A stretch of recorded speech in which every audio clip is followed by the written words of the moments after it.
இளமையது போனாது திரும்பாது, பழசுகளை திரும்பி அது பார்க்காது.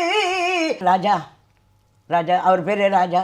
அப்புறம் ராஜாவுக்கு நான் ராஜா தானே, அதனால் அவர் நம்ம நாகர்கோவிலில் கச்சேரியில் இருந்துட்டு இருந்தேன். அப்போ அம்மா நாளைக்கு ஒரு ரெக்கார்டிங் உங்களுக்கு அப்படின்னு. அப்பா நான் நாகர்கோவிலில் கச்சேரியில் இருக்கேனேப்பா, எப்போம்மா கச்சேரி முடியும்? ராத்திரி முடியணும். நீங்கள் காலையில் மதுரை பிளேன் நாங்கள் அங்கேருந்து அழைச்சிக்கணும், 11 o'clock நீங்கள் பிரசாத்துக்கு வந்துடணும் அப்படின்னு சொன்னார் அவர். பிஏ சுபையான்னு கல்யாணம் 2 பேர் இருந்தாங்க. ஃபோன் பண்ணாங்க. சரி வந்துடுறேன் அப்படின்னேன். போனோடனே பிரசாத் ஸ்டுடியோ போனோடனே பாட்டை ஏற்கனவே 2 பேர் பாடியிருந்தாங்க. அற்புதமாக அந்த பாட்டையை அற்புதமாக பாடியிருந்தாங்க. அதை கேட்டுவிட்டு நான் சொன்னேன், இது மாதிரி என்னால் கண்டிப்பாக முடியாது, அற்புதமாக பாடியிருக்காங்களே, இது மாதிரி என்னால் ராஜா சார் என்னால் இது மாதிரி பாட முடியும்னு எனக்கு தெரியல, அற்புதமாக இருக்குது, இதை கேட்டதும் என்னால் எப்படி பாட முடியும்னு தெரியல அப்படின்னு ராஜா சார்கிட்ட சொன்னேன். இல்லைம்மா நீங்கள் இப்போ பாடுவீங்க, முயற்சி பண்ணுங்கள், பாடலாம் அப்படின்னு, நீங்கள் பாடுவீங்கன்னு அப்படின்னு அவரோட நம்பிக்கை.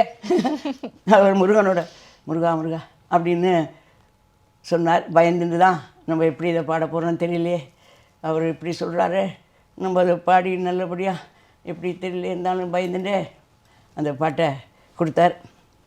உடனே அது இளமையது போனாது திரும்பாது, பழசுகளை திரும்பி அது பார்க்காது, சேட்டையெல்லாம் செய்கிறது சின்ன சின்ன பருவம், ஆஸ்தி எல்லாம் உங்களுக்கு கல்வியனும் செல்வம், காலம் இருக்குது வாயா இந்த மண்ணோட மன்னர்களே, காண கருங்குயில்ல கச்சேரிக்கு வரியா வரியா வரீங்களா, கண்மையக்கும் பாட்டு சொல்லி வாழ்த்து ஒன்று தரியா தரியா, மனசில் இடம் பிடிச்சா எலெக்ஷனில் ஜெயிச்சா ஊரு சனம் மூக்குல வேற வைக்கும் அப்படின்னு